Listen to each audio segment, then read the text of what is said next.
스님 안녕하세요. 반갑습니다. 스님 오늘 본문의 주제는 무엇인가요? 오늘은 네. 나를 괴롭히는 놈은 누구인가? 이 주제를 가지고 말씀드리겠습니다. 좋은 설법 부탁드립니다. 우리 인상거사는 누가 나를 괴롭혀요? 글쎄요, 옆에 사람도 친구도 그렇고 나 자신도 그렇고 나도 게을르고 그래가지고요. 아마 요즘 예. 대통령 후보들께서는 괴롭히는 것이 음해, 모함, 가짜뉴스 이런 것 때문에 아마 괴로울 거예요. 가짜 뉴스가 진짜 심해요. 예. 그래서 우리 국민들이 의식이 뛰어나야 돼요. 그런 것을 판별할 수 있는 마음을 가져야 된다. 그래서 누가 정말 좋은 사람인가를 확인해야 됩니다. 네. 그래서 괴로움의 실체를 한번 알아보겠어요. 괴로움의 실체는 무엇일까요? 이 몸이 괴로움이 근본이요. 나머지 괴로움은 지업에 지나지 않는다.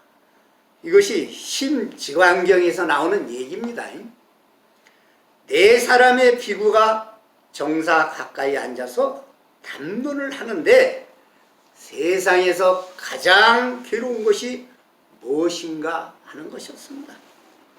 첫째 사람은요, 한 사람이 말하기를 그것은 뭐니 해도 음욕이라고 했습니다. 남녀관계. 둘째 사람은요, 그것은 호강에 넘치는 말일세 천하의 가장 큰 고통은 배고픔이라고 하였습니다. 셋째 사람은 그러자 다른 한 사람은 천하의 가장 큰 고통은 화가 치미는 것이라고 말했습니다. 넷째 사람은 그리고 마지막 사람은요, 공포보다 더 큰 고통은 없다고 했어요. 이렇게 네 사람은 각기 주장을 옳다면서 열띤 토론을 벌이고 있었습니다. 그때 부처님께서는 그것을 지나가다가 그들의 모습을 보고 이유를 물었습니다. 그들은 사실대로 부처님께 말씀을 드렸습니다. 그러자 부처님께서는 빙긋이 웃으면서 다음과 같이 말씀하셨습니다. 너희들은 다 근본을 모르고 있다. 세상의 고통 중에서 몸보다 더한 고통은 없다.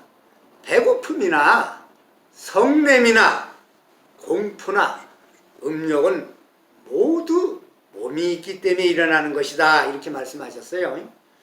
몸이 곧 중생의 온갖 고통과 재앙의 근본이다 했어요. 그러므로 몸은 생로병사를 따라 변하는 하는 무상한 것임을 깨달아 몸에 대한 집착을 떠난다면 모든 고통에서 벗어날 수 있느니라 말씀하셨어요.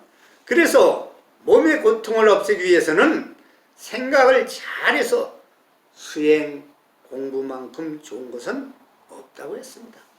즉 열반은 생로병사로부터 해방이요 윤회로부터 벗어나며 세상의 지상과 천상에서 자유로운 몸으로 살 수 있으니 깨우침이야말로 영원한 자유인이 된다고 했습니다.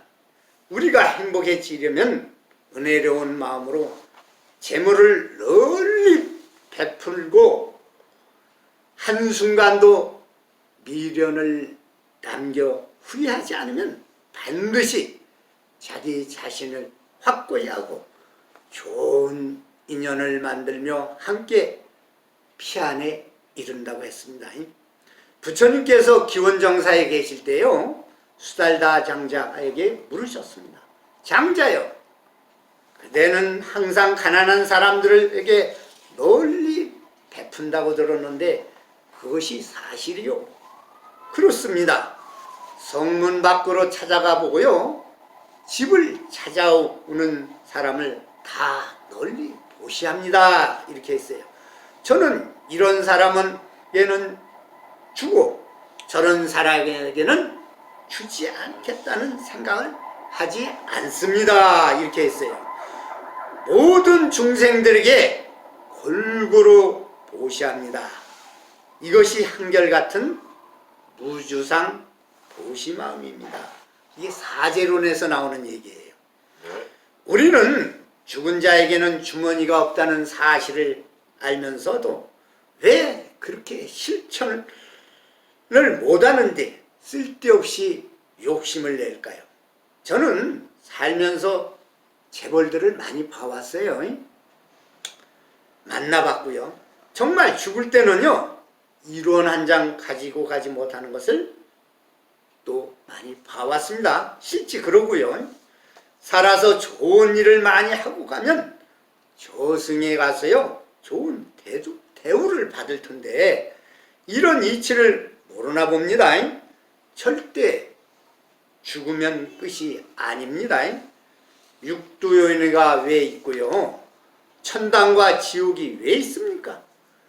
범부들은 각기 별개의 진리들이 집착해서 자기 것은 옳고 다른 것은 그러다고 비난합니다.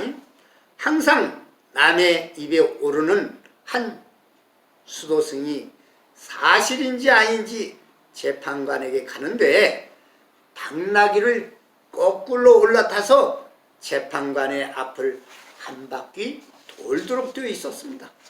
재판관이 마지막으로 할 말을 해보라고 했습니다.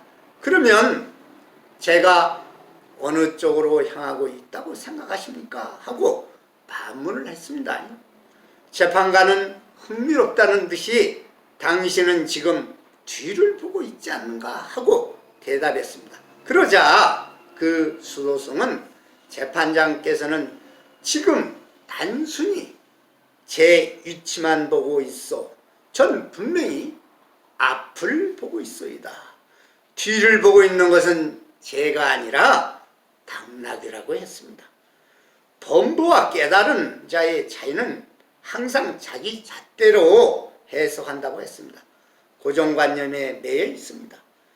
양치기들이요, 모여 앉아 양고기를 구워 먹고 있었습니다. 그때 본 늑대가 언제나 양을 보호해주는 척하며 저렇게 구워 먹고 있군. 자기들끼리 먹으려고 우리를 막고 있구나. 간교한 놈 같으니라고 했어요. 늑대가. 범부들의 생각과 판단은 모두 자기 중심으로 하기 때문에요, 항상 시비가 끊기지 않습니다.